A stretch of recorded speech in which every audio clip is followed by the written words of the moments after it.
Hey, welcome to 23 Degrees Sideways. Let's talk a little bit here about libertarians and Republicans. Right now, and this is not something I really have that much interest in, but I think it's kind of, there's some parts here that are actually worth reflection, okay?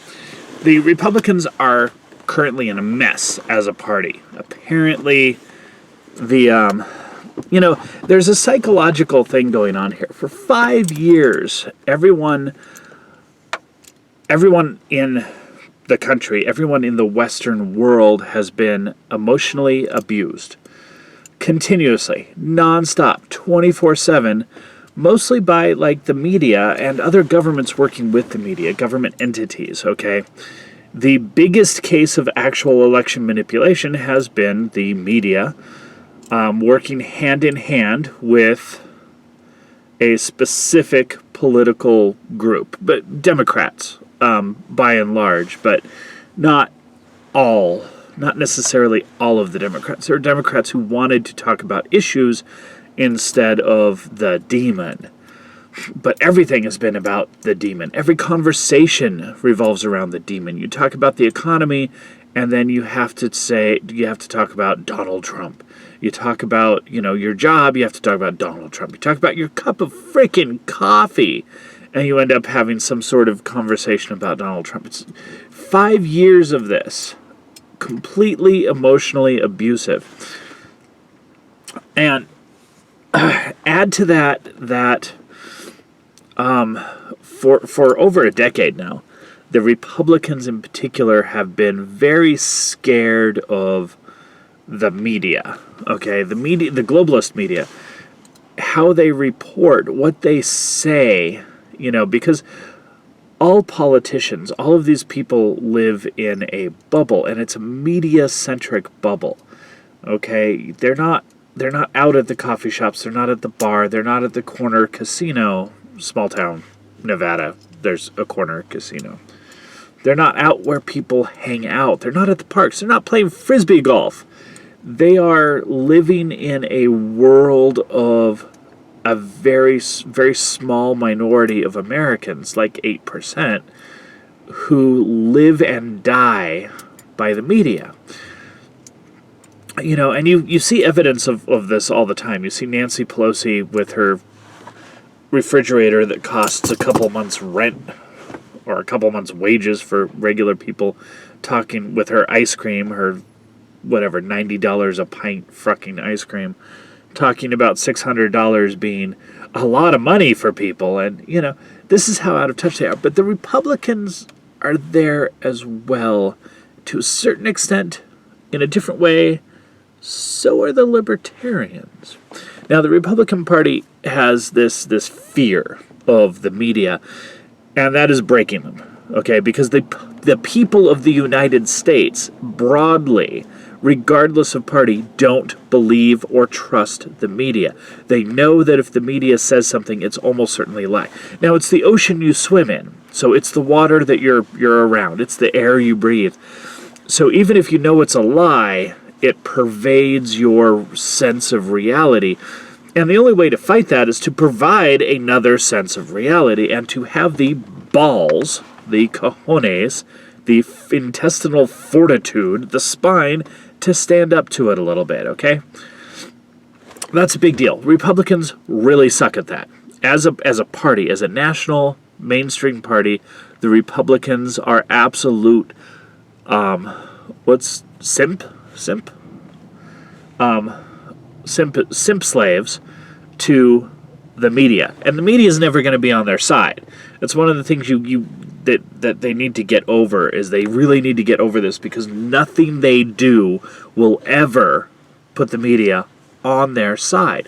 The closest you get is if they find someone in the party to demonize. And it's not just about Trump, okay? They demonized Romney. At one point they demonized McCain. Anyone they demonize, if you stand against the demon, then they'll give you a good, look, even this evil Republican agrees with us, and they'll pat you on the head for a week. But you're still a baby killer, right? You're still a Republican. The Republicans really need to get some balls. And I really, really wish, hope, intend, going to ask you to do this, that people write their congressmen and their parties, the local, your actual party. You're probably on the mailing list somehow. Even if you're registered independent, you can be like, hey, I'm registered independent. This is one of the reasons why. Tell the Republicans to grow some balls. Like, send the letters. I'm sending letters. Send letters. If you have a Republican congressman, a Republican state congressman, a Republican party, tell them. Now, the other side of this, of course, is that suddenly millions and millions of Republicans are discovering the Libertarian Party again. And that's absolutely horrible. I love libertarian discussion. I love a lot of libertarian principles. But remember that I'm 50 years old, and I love a lot of libertarian principles from the 80s, from the early 90s, before they became anarchists. And this is one of the problems that you have with the Libertarian Party as it stands right now. They're not constitutionalists. They are anti-constitutionalists. They don't care about any form of social benefit. Any kind of social benefit or idea of social responsibility flies in the face of the ideology, and you can't sell that. Okay, I understand compromise, and I understand the limits of government, and I understand that government is an inherent, necessary. It's not evil. Okay, evil people are attracted to government, but a necessary limitation to natural freedom that you get into if you want to live around people bigger than a small tribe dominated by the strongest person. And that's the thing that I can't see. There's some arguments I have with libertarian from an anthropological basis, from a scientific basis. It just doesn't work, all right? The idea, the philosophy, the intent of civilization to maximize the opportunities for the expression and development of individual liberty, that I am in full agreement with. The fact that libertarians as a whole would deny that it's even a reasonable societal goal for a high-tech civilization to provide health care for everyone, that's a problem. Okay, they literally don't want it. They disapprove of it as an intent. Now, and that's one of the things that I have to talk about a little bit here. I don't believe that healthcare is a human right. I very strongly stand against the type of government mandate healthcare that we keep trying to push in the U.S. The Canadian system works reasonably well for a population that is very dispersed. Okay, even their urban centers are fairly dispersed. A low population with a high amount of natural resources. They are an inherently rich nation that manages to pull it off. Okay. But it's at a scale. Basically, you're taking something less than the population of California with the natural resources of half of the United States of America and saying, hey, we can afford to do this. It kind of sucks for a lot of people, but it's better than nothing.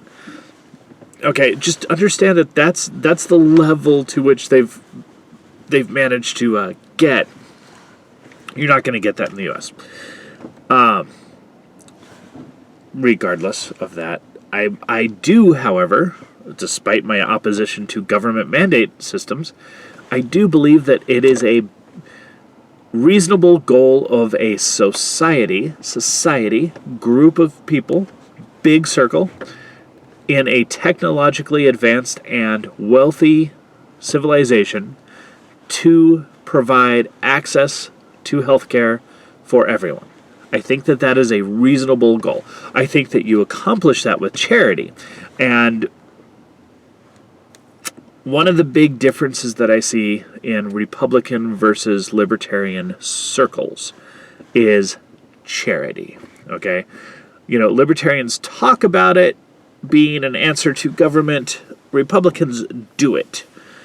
Conservatives do it. Libertarians, conservatives. Conservatives do it. It's not necessarily Republican, but conservatives tend to be Republican. There's a party infrastructure here. There's a lot more to it than just an ideological stance. There's a whole infrastructure, a whole social.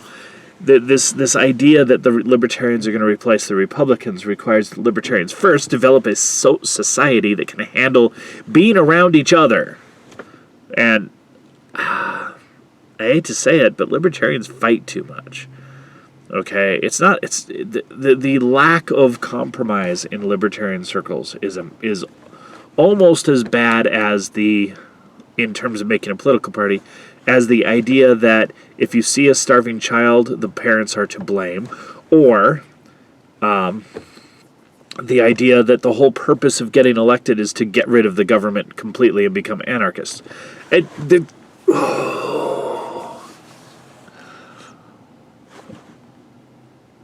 I would really like to see a party that valued individual liberty and had some patriotism. Okay? Libertarians as a whole, in my experience, do not tend to be terribly patriotic. They're not willing to give up their lives, years of their lives, whatever, to their society. That's the thing. That's a very big thing for me. You need to be part of the society that you intend to rule. This is why I'm not seeing it, okay? I'm just not seeing the Republicans becoming the Libertarian Party, or the Libertarian Party becoming the new Republican Party. Now, there's people who would just say, well, the answer is get rid of parties. Never works. Never, ever works. History, psychology, reality. We gotta deal with reality. You have to work in the realm of reality. Even in the most extreme cases right now in Europe of proportional representation and multi-party systems, coalition systems, there are two dominant parties. Always two dominant parties. Two parties. It's the way humans are built. Up here, the way things are wired in the brain. Yes, your consciousness is more than your brain, and yes, you can go overcome that and you can develop more. But that's an individual thing and doesn't work well as a mob mass psychology, because when you deal with mass psychology, you have to deal with the psychology of the physical body, which is not wired that way. There will always be two dominant parties. Speaking of proportional representation, we now know from experience on the ground with history that proportional representation absolutely screws minorities, especially rural minority populations. And that doesn't mean racial genetic minority. It means minority positions, minority groups. That is the big problem with proportional representation. And one of the things to remember about proportional representation is that the goal is not to give everyone a voice. The goal is to make things come out the way you want them to. Always, always, always look for the self-interest angle. So, this is it. Republicans, the Libertarian Party isn't your answer. I'm really sorry. I dearly love a lot of my libertarian friends. I love the philosophy. We need the libertarian movement just as much as we need bleeding heart liberals. We need libertarians. We really do. But you're not going to become a nationally dominant party because socially you kind of suck. Like when it comes to like how you deal with actual problems in the inner city, you don't have a lot of answers. You're privatizing all infrastructure isn't an answer. We need a little bit more social caring and responsibility. And if the libertarians can develop that, libertarians can get back to the Jeffersonian principles, get back to the 1930s, the epic era. If you can get back to the the social libertarian parts. Maybe. I just don't see it. Republicans, you need to grow a set of frickin' balls. Understand that the media will never, ever, ever be on your side, and just ignore them. Ignore what they say, ignore what they do. They will demonize you no matter what you say or do. The only time they will be your friend is if it helps them demonize some other aspect of your party. Okay? Get some intestinal fortitude, some strength, some integrity in your positions, please. And everyone, write your Congress critters about this. Stand up for yourself. Stand up for yourself long enough to send a 5-minute letter. Stay sideways.